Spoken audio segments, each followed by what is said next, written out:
Paano nag-start yung theater journey mo naman? My theater journey, well, when I was a child, parang lagi ako nagpo-perform na. As in, bata pa lang ako, kumakanta ako sa school, ganyan. And naalala ko, maybe my first medyo theatrical experience, parang sumali ako ng elocution contest nung kinder ako. Tapos yung mom ko yung nag-train sa akin. Tapos after nun, tuloy-tuloy na ako sa school. Tapos nung high school ako, president ako ng theater club, speech and dramatics club ata yung tawag namin. Then after that, dahil anak ako ng teacher, lagi akong kinukuha ng co-teachers ng nanay ko na mag-sing sa events. Like an opening prayer or an icebreaker. So there was one teacher conference, something, na merong teachers from UP. Tapos kinausap nila yung mom ko. Tapos sabi niya, oh, your daughter, no? I mean, she can sing, she can perform. What would she like to take up in college? Tapos sinabi ng mom ko na, hindi ko siya sure, pero siguro something to do with performing. Tapos sinadjust ng professor na yun na mag-theater sa UP. So, I am grateful to that professor na hindi ko nakuha yung name. So, nag-try ako mag-audition sa UP. And then, UP! UP Diliman.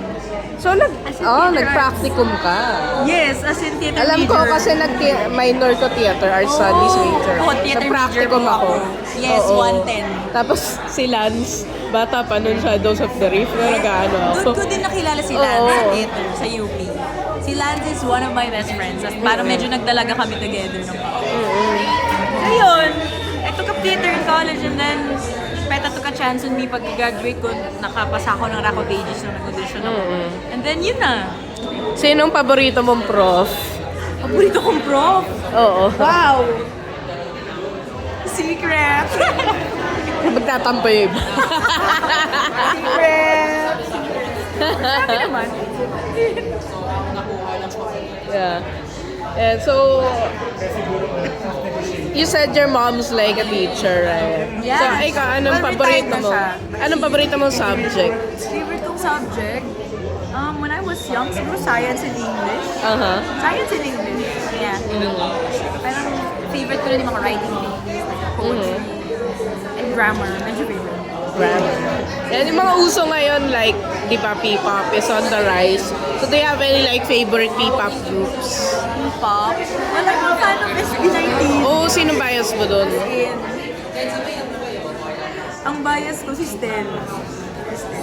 Oo. Husay. Kung makaka-duet mo si Stell, or Ay, anong kakantahin niyo dalawa? Pangarap ko yun. Pangarap ko maka-perform ang SB19. Play na yan. Malay mo, di ba?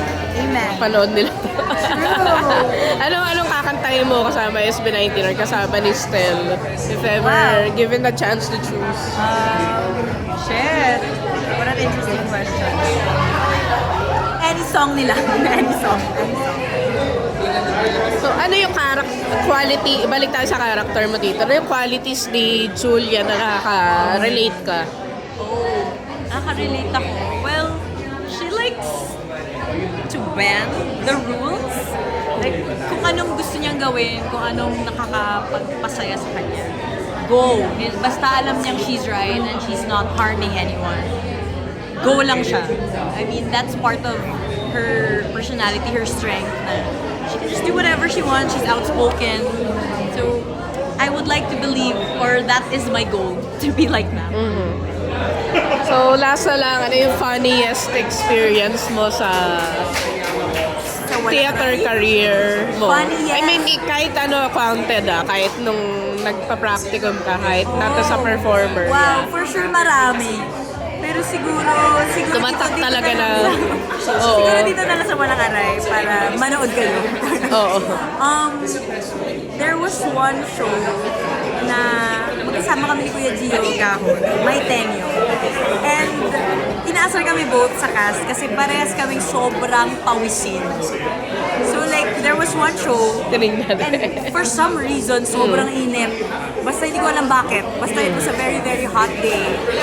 And we were sweating so much na may isang part ng song namin na biglang hindi gumana. May isang lapel na hindi gumana. I'm not sure if it was mine or his. Kasi hindi gumana. Buti na lang we were lovers. We're playing lovers. So, I mean, they love each other. Pero yung time na yun, syempre hindi pa naman lagi silang sobrang magkadikit. So, magkaganyan kami the whole duet. Para may mic. Para umabot yung boses namin sa lapel na nag-duet. So yeah, so that was funny kasi nga, tinatry namin. But you know, you gotta do what you gotta do. Yeah. Thank you.